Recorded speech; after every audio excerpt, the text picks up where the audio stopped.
வணக்கம். அடியேன் திருச்சி மலைக்கோட்டை மணிகண்ட ராஜா சுந்தர குருக்கள் அப்படின்னு அடியேனுடைய பெயர். திருச்சிக்கு புகழ் சேர்க்கக்கூடிய வகையில் சாரதாஸ் ஜவுளி நிறுவனத்தில் எல்லா பூஜைக்கும் ஐயா மறைந்த தெய்வத்திரு மணவாள பிள்ளை ஐயா அவர்கள் அடியேனிடம் அன்பு கொண்டு அங்கே நடக்கக்கூடிய பூஜையெல்லாம் ஐயா கூப்பிட்டு செய்ய சொல்லுவார். அதனுடைய தொடர்பு எனக்கு கிடைச்சது இறைவனுடைய அனுகிரகத்தினால். மனிதருள் மாணிக்கம் அப்படின்னு ஐயாவை சொல்லலாம். ஏன்னா ரொம்ப எல்லார்ட்டையும் அன்பு காமித்து பழகக்கூடிய எல்லா மனிதர்கள்ட்டையும் ரொம்ப தன்மையாகவும், அவர் பேசக்கூடிய விதங்கள், அவர் நடந்துக்கக்கூடிய செயல்பாடுகள் எல்லாம் ரொம்ப மிக சிறப்பாக இருக்கும். ஐயா திருப்பணி செம்மல் அப்படின்னு சொல்லலாம். நமது திருச்சியில் சைவமும் வைணவமும் விசேஷமாக இருக்குது. அதுபோல் ஐயாவை நாங்கள் சொல்கிறப்ப ராஜராஜ சோழனுடைய மறுபிறப்பு அப்படின்னு சொல்லுவோம். ஏன்னா ராஜராஜ சோழன் செய்த திருப்பணி மாதிரி ஐயாவுடைய பிறப்பில் நிறையா கோவில்களுக்கு திருப்பணி செய்திருக்கார். அதுபோல் வைணவத்தில் பார்த்திங்கன்னா மணவாழ மாமுனிகள் அப்படின்னு ரொம்ப வைஷ்ணவத்தில் சுவாமிக்கு நிறையா தொண்டுகள் செய்திருக்கார். அவருடைய பெயரோடு அவங்க அப்பா அம்மா அவருக்கு மணவாளன் அப்படின்னு வச்சாங்க. அந்த பெயருக்கும் ஒரு இறை சிந்தனையை கொடுத்து சுவாமி எல்லா பெருமாள் கோவில்களுக்கும் அவர் திருப்பணிகள்லாம் செய்தார். குறிப்பாக ஸ்ரீரங்கம் ரொம்ப அற்புதமான திருப்பணி ஐயா அது மேற்கொண்டு செய்தார். சமயபுரம் மாரியம்மன், நம்ம திருச்சி மலைக்கோட்டை உச்சிப்பிள்ளையார் தாயுமான சுவாமி கோயிலுடைய திருப்பணிகள், திருநெடுங்களம் இடர்களையாய் நெடுங்கலம் மேயவனே என்று ஞானசம்பந்த பெருமானால் அழைக்கக்கூடியதான நெடுங்கலநாதர் கோவில் ரொம்ப அற்புதமாக ஐயா திருப்பணி செய்தார்கள். எல்லா கோவில் திருப்பணி செய்வார் ஐயா. ஆனால் எந்த கோவில்லையும் நான் தான் திருப்பணி செய்தேன் அப்படிங்கிற அந்த பெயர் வெளியில் தெரியக்கூடாது அப்படின்னு சொல்லுவார். ஏன்னா அவர் எல்லாம் இறைவன் தான் என்னை செய்ய வைக்கிறார், இதை நான் விளம்பரப்படுத்திக்கக்கூடாது அப்படின்னு அடிக்கடி சொல்லுவாங்க ஐயா. அதுபோல் தானம் ஒரு பலனை எதிர்பார்த்து செய்யக்கூடியது தானம். தர்மம் எதையுமே எதிர்பார்த்தாமல் செய்யக்கூடியது தர்மம். அந்த மாதிரி ஐயா எதையுமே எதிர்பார்க்காம நிறையா தர்மங்கள் செய்திருக்கார்கள். அவர் நித்திய கல்யாணம் சாப்பாடு, ஒரு நாள் கல்யாண சாப்பாடு போடுறது கஷ்டம். ஆனால் நித்திய கல்யாண சாப்பாடு அந்த சாரதாஸ் ஜவுளி நிறுவனத்தில் வேலை செய்யக்கூடிய எல்லா ஊழியர்களுக்கும் நித்தியமும் அவங்களுக்கு சாப்பாடு போட்டு ரொம்ப அதை பார்த்து சந்தோஷப்பட்டவர்.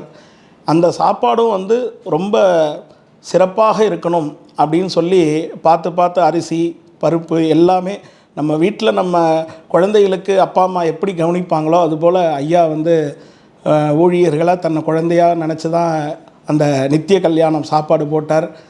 அதுபோல் ஐயா அவர் சதாபிஷேகம் பண்ணிக்கிட்டார். அடியேன் கூப்பிட்டு நீங்கள் தான் செஞ்சு தரணும் அப்படின்னு சொன்னார். எளிமையாக அவருடைய இடத்துல சதாபிஷேகம் பண்ணினோம். அதில் சதாபிஷேகம்லாம் முடிஞ்சு அந்த தீர்த்தம் எனக்கு தெளிச்சிருங்க, இப்போதைக்கு எனக்கு முடியல அப்படின்னாரு. இல்லைங்கய்யா, இது சதா அபிஷேகம் அப்படின்னு பேர். இந்த ஜலத்தை நீங்கள் பூர்ணமாக அபிஷேகம் பண்ணிக்கிறது தான் இதுக்கு நல்லது அப்படின்னு சொன்னேன். அவர் உடனே தன்னுடைய மனைவியாரிடம் ஒரு வார்த்தை சொன்னார். இதே பாக்கி உள்ளவங்களாக இருந்தால் நான் சொன்னால் உடனே செஞ்சுருவாங்க. சுவாமி அந்த சாஸ்திர முறைப்படி சதாபிஷேகம் அப்படின்னா அது அபிஷேகம் பண்ணினா தான் நல்லது அப்படிங்கிற அதை சொன்னார். அதுக்காக தான் ஐயாவை எனக்கு ரொம்ப பிடிச்சிருக்குன்னு அவர் மனமாற ஒரு சந்தோஷமாக அன்றைக்கி சொன்னாங்க.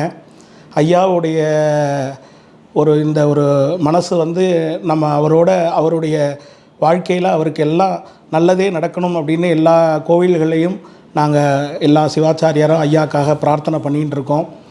அவர் குடும்பம், அவருடைய இந்த தொழில் வஸ்திர சாலை, அதாவது நாங்கள் சங்கல்பம் பண்ணிக்கிறப்ப சாரதாஸ் வஸ்திராலயம் அப்படின்னு சொல்லி தான் சங்கல்பம் பண்ணுவோம். வஸ்திரம் அப்படின்னா ஜவுளி, ஆலயம் அந்த வஸ்திரம் நிறைஞ்ச ஆலயம், அதுவும் ஒரு கோவிலாக தான் ஐயா பார்ப்பாங்க. அந்த கோவிலில் பார்த்திங்கன்னா வஸ்திர ஜவுளி கடையில் சுவாமிக்குன்னு தனி இடம் ஒதுக்கி ஒவ்வொரு பௌர்ணமி தோறும் விசேஷமாக பூஜையெல்லாம் தேவி மகாத்மிய பாராயணங்கள் பண்ணி விசேஷமாக பூஜையெல்லாம் செய்வாங்க. அது இன்னமும் அவருடைய அந்த ஆரம்பித்த அந்த பணிகள் செஞ்சிட்டு வராங்க. அவருடைய திருக்குமாரர்கள் ரொம்ப அது மனசுக்கு ரொம்ப மகிழ்ச்சி. ஏன்னா வரக்கூடிய ஜவுளி வாங்கக்கூடியவங்க எல்லாரும் நல்லா இருக்கணும் சுவாமி அப்படிங்கிற அந்த உயர்ந்த எண்ணம். அதுபோல் சுவாமிக்கு எந்த பொருள் போட்டாலும் அது உயர்ந்த பொருளாக இருக்க வேண்டும். இப்போ பூர்ணாவதிக்கு வஸ்திரம் போடுறோன்னா அது பூர்ணாவதி பட்டு அப்படின்னா அது உயர்ந்த ரகமாக இருக்க வேண்டும்.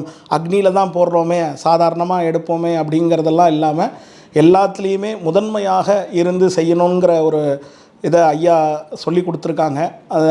அது அதே போல் எல்லா பூஜைகள்லேயும் ரொம்ப அற்புதமாக ஒரு உயர்ந்த பொருளை வாங்கி கொண்டு அந்த அக்னியில் சமர்ப்பணம் செய்து அன்னதானத்துலேருந்து வஸ்திரதானத்துலேருந்து எல்லாம் சிறப்பாக ஐயா பண்ணிட்டு வராங்க. அதுபோல் எந்த கோவில் திருப்பணிக்கு அப்படின்னு ஐயாட்ட போய் கேட்டாலும் இல்லைங்கிற வார்த்தையே அவர்கிட்டேருந்து வராது. தன்னால் முடிந்த வரைக்கும் வஸ்திரங்கள் எடுத்துக்க சொல்லுவார் கடையிலேருந்து. தன்னால் முடிஞ்ச அளவுக்கு அந்த வஸ்திரங்களுக்கு உண்டான டிஸ்கவுண்ட் செய்வார். அது மாதிரி அங்கே எதேர்ச்சியாக நாங்கள் சாரதாஸ் கடைக்கு போயிருக்கிறப்ப ஐயா ஒரு முதலாளியாகவே ஐயாவை பார்க்க முடியாது. ஏன்னா அந்த ஊழியர்களில் அவர் ஒரு ஊழியர். ஏன்னா அவ்வளோ ஒரு சிம்பிளாக ஒரு முதலாளிங்கிற ஒரு தோரணை ஐயாட்ட இருக்காது. அந்த ஒரு சிம்பிளான ஒரு பாவனையோடு தான் அவங்க இருப்பாங்க. ஒரு குடும்பம் கிராமத்துலேருந்து வந்திருக்கு. அவங்களுக்கு ஐயாவை முதலாளின்னு தெரியாது. அவங்க பார்த்து பேசிக்கிட்டு இருக்கிறப்ப அவர் பக்கத்தில் இருந்து எல்லா ஜவுளியும் எடுத்து கொடுத்து எந்த ஊர்லேருந்து வரீங்க எல்லாம் விசாரித்து அவங்களுக்கு தாக சாந்தி கூல்ட்ரிங்க்ஸ் கொடுத்து அவங்க ஊருக்கு போகிறதுக்கு வழி செலவும் கொடுத்து ஆரம்பத்தில் அந்த மாதிரிலாம் ஐயா தன்னுடைய ஜவுளி கடைக்கு வரக்கூடியவர்களை எல்லாரும் அன்பாக அனுசரித்து அந்த ஒரு வளர்ச்சி தான் இன்றைக்கி எல்லா மக்கள்கிட்டையும் போய் சேர்ந்து இன்றைக்கி உலகளாவிய இந்த சாரதாஸ் அப்படின்னா உலகத்தில் எல்லா இடத்துலையும் தெரிகிறது. ஐயாவோட இந்த ஜவுளி கடை கட்டப்பை நாங்கள் எங்கெல்லாம் வெளிநாடு போகிறோமோ அங்கெல்லாம் ஒவ்வொரு பையை பார்க்கலாம். அந்த அளவுக்கு ஒரு அற்புதமான ஒரு இதை ஐயா செஞ்சுருக்காங்க. அவருடைய இந்த அரும்பணி அவருடைய திருக்குமாரர்கள் தொடர்ச்சியாக செய்வாங்க. ஐயாவுடைய மனைவியாரும் இந்த ஆன்மீகத்தினுடைய வழிபாட்டில் எல்லாரும் ஐயா மாதிரி செய்து எல்லோருடைய நலன் கருதியும் குறிப்பறிந்து தொண்டு செய்யக்கூடிய வகையில் மணவாள பிள்ளை ஐயா ஒருத்தரை அற்புதமாக சொல்லலாம். அதாவது ஒரு மனிதனுக்கு என்ன தகுதி இருக்குது அப்படின்னு கேட்பாங்க. அந்த தகுதிங்கிற வார்த்தைக்கு 3 எழுத்து. தா தன்மை, 2வது எழுத்து கு குறிக்கோள், 3வது எழுத்து தி திறமை. இந்த தன்மை கொண்டவர் மணவாள ஐயா. குறிக்கோள் எந்த செயல்பாடுகள் எடுத்தாலும் அதில் ஒரு குறிக்கோளோடு இருந்து செயல்படணும் அப்படிம்பார். 3வது திறமை. திறமையோடு அதை சுவாமியுடைய அனுகிரகத்தால் வெற்றியாக முடிப்பார். அந்த தன்மையும் குறிக்கோளும் திறமையும் படைத்த ஒரு மாமனிதர் மணவாள ஐயா அவர்கள் இன்று இல்லை, இறைவனுடைய திருவடியில் இளைப்பாறுகின்றார். அவர் ஆத்மா எல்லாத்தையும் நல்லபடியாக வாழ்த்தி வாழ வைக்கணும். அவருடைய குடும்பம் வளமுடன் வாழ்ந்து அவர் செய்த பணிகளை தொடர வேண்டும் என்று எல்லாம் வல்ல இறைவன் சுகந்த குந்தலாம்பிகா சமேத தாயுமானவர் மொச்சிப்பிள்ளையார் மாணிக்க விநாயகரை மனதார பிரார்த்திக்கிறேன். ஐயாவுடைய சதாபிஷேக காலத்தில் ஐயா சதாபிஷேகம்லாம் முடிஞ்சிட்டு பிரசாதம் கொடுக்குறப்ப கண்ணீர் மழுக ஒரு வார்த்தை என்கிட்ட சொன்னார். என்னங்கய்யா அப்படின்னு கேட்டேன். இல்லைப்பா, இந்த மாதிரி சமயபுரம் மாரியம்மன் கோயில் திருப்பணி பிரம்மாண்டமான முறையில் எடுத்து நடத்திக்கிட்டு இருக்கேன். நடுப்புற நிறையா தடங்கள்லாம் வருது. அந்த தடங்கள்லாம் நிவர்த்தி ஆகணும். கும்பாபிஷேகம் மண்டபங்கள்லாம் கட்டி கும்பாபிஷேகம் பார்க்கணும். இன்றைக்கி லட்சக்கணக்கான பக்தர்கள் சமயபுரம் மாரியம்மனை பார்க்க வராங்க. அவங்களாம் தங்கி வசதியாக இருக்கணும்னு தான் அந்த மண்டபத்தெல்லாம் நாங்கள் விரிவுபடுத்தணும் அம்பாளுடைய கிருபையினால். அதே போல் அந்த அம்பாளுக்கு பக்கத்தில் நீர் ஓடை அதெல்லாம் பெரிய லெவலில் ஒரு திறம்பட அந்த திருப்பணியெல்லாம் செய்து முடிக்கிற தருவாயில் கொஞ்சம் இடர்கள் இருக்குது அப்படின்னு ரொம்ப வருத்தப்பட்டாங்க. அப்போது ஐயா, நீங்கள் ஒன்றும் கவலைப்படாதீங்க, அம்பாள் மகமாயி உங்களோட துணையாக இருப்பா. நானும் சமயபுரம் அம்பாளை வேண்டிண்டு தேவி மகாத்மிய பாராயணம் பண்ணுறேன். உங்களுக்காக நீங்கள் எடுத்த பணி சிறப்பாக முடியும் அப்படின்னு சொல்லி சொன்னேன். அதே போல் அம்பாளுடைய அனுகிரகம் ஐயா அந்த திருப்பணிகள்லாம் தடையில்லாமல் நடத்தி முடித்தார். கும்பாபிஷேகமும் நல்லபடியாக நடந்தது. ஐயா கூப்பிட்டு நீங்கள் வேண்டின்ற பிரார்த்தனை நல்லபடியாக நிறைவேறிச்சு அப்படின்னு ஐயா நன்றி சொன்னார். அது மனதுக்கு ரொம்பவும் நெகிழ்வாக இருந்தது அப்படிங்கிறத இதன் மூலமாக தெரிவிச்சுக்கிறேன். ஐயா மணவாள பிள்ளை ஐயா அவர்கள் நம்ம திருச்சி மலைக்கோட்டை உச்சிப்பிள்ளையார் தாயுமான சுவாமி திருக்கோயில் திருப்பணி செய்வதற்கு அந்த பாறை இடுக்கிலெல்லாம் பார்த்திங்கன்னா மரம் முளைச்சி ரொம்ப அந்த பாறைக்கே ஒரு டேமேஜ் கொடுக்குற அளவுக்குலாம் சில நேரங்களில் ஆயிரும். அதெல்லாம் ஐயாவுடைய திருப்பணியில் ரொம்ப ஆராய்ந்து அது ஏன் அந்த மரம் அங்கே அந்த கேப்பில் வளருது, அந்த கேப்பை ஃபில்லப் பண்ணணும், அதற்கு என்ன மருந்து வைக்கணும், அது இயற்கையாகவே இருக்கணும் அப்படின்லாம் சொல்லி ஐயா அந்த திருப்பணிகளுக்கு ஒவ்வொரு இதுக்கும் எந்த பாதிப்பும் இல்லாமல் ரொம்ப அற்புதமாக அந்த திருப்பணிலாம் செய்தார். அதில் அவருக்கு அந்த திருப்பணிக்கு அந்த தெய்வத்தினுடைய துணை பரிபூர்ணமாக இருந்ததுன்னு சொல்லலாம். ஏன்னா இவ்வளோ பெரிய ஒரு பிரம்மாண்டமான கோவில், அது திருப்பணி செய்கிறப்ப யாருக்கும் எந்த இடையூறும் வரக்கூடாதுங்கிற பிரார்த்தனையோடு ஐயா முன் வச்சு இந்த திருப்பணி செய்தார். அதில் சுவாமியின் திருவருளில் நல்லபடியாக அந்த அந்த ஒவ்வொரு பாறைக்கு இடுக்களையும் அந்த செடிகளெல்லாம் அகற்றி அதற்கு இயற்கையாகவே அந்த மருந்துகள்லாம் வச்சு அந்த செடி முளைக்கக்கூடாது. தோன்றின் புகழோடு தோன்றுக என்ற வார்த்தைக்கு சாரதாஸ் மணவாள ஐயா ஒரு எடுத்துக்காட்டு. ஐயா ஒரு தடவை என்னை அழைச்சி இந்த மாதிரி நான் முதல்ல சாரதாஸுங்கிற பெயரில் கடை ஆரம்பித்தது கொழும்புலேருந்து ஒரு பக்கத்தில் ஒரு 4-5 மணி நேரம் ட்ராவல். அந்த ஊர் நாவிலப்பிட்டி அப்படிங்கிற ஊர். அந்த ஊரில் கதிர்வேலாயுத சுவாமி திருக்கோயில் அப்படின்னு ஒரு பழமையான முருகன் கோயில். அந்த முருகன் கோயிலில் கதிரேசன் கோயில்னு அழைப்பார்கள். அந்த கோவிலுக்கு எய்த்தாப்பில் தான் ஐயா ஆரம்பத்தில் சாரதாஸுங்கிற பெயரில் ஐயா கடை ஆரம்பித்தது. அந்த கடை ஆரம்பித்ததுலேருந்து ஐயாவுக்கு அந்த முருகப்பெருமானுடைய அனுகிரகம் நிறையா வளர்ச்சியை கொடுத்தாருன்னு ஐயா அடிக்கடி சொல்லுவாங்க.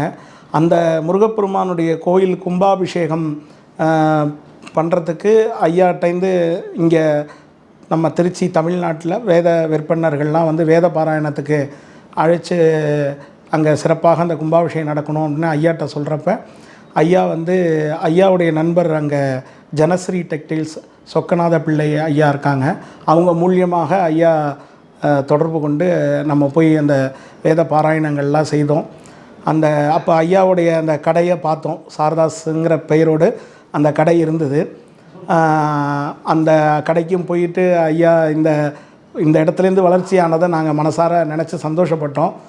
இன்னமும் அந்த கோவிலில் பார்த்திங்கன்னா கோவில் பூஜையெல்லாம் முடிஞ்ச உடனே நமது ஐயாவுடைய பெயர் நக்ஷத்திரம் ராசி மகா நக்ஷத்திரே சிம்மராசோ ஜாதஸ்ய மணவாள பிள்ளை நாமதேயஸ்ய சககுடும்பானாம் சாரதாஸ் வஸ்திரா ஜவுளி அந்த பெயரையும் சொல்லி தான் அவங்க முதல்ல அந்த சங்கல்பம் அவங்களுக்கு ஐயா குடும்பத்துக்காக ஐயாக்காக அர்ச்சனை பண்ணிட்டு தான் இன்றைய நாள் வரைக்கும் பூஜையை துவங்கி நடத்திட்டு இருக்காங்க. இது ஒரு பெரிய ஒரு அந்த ஊரில் அந்த மக்கள் அந்த கோவில் நிர்வாகம் ஐயா பேரில் ஒரு மதிப்பும் மரியாதையும் வச்சு இன்னமும் அதை செய்திட்ருக்கிறத பார்க்குறப்ப கேட்குறச்ச எங்களுக்கெல்லாம் ரொம்ப சந்தோஷமாக இருந்தது. அதையும் இந்த தருணத்தில் நான் சொல்ல கடமைப்பட்டிருக்கேன். நன்றி.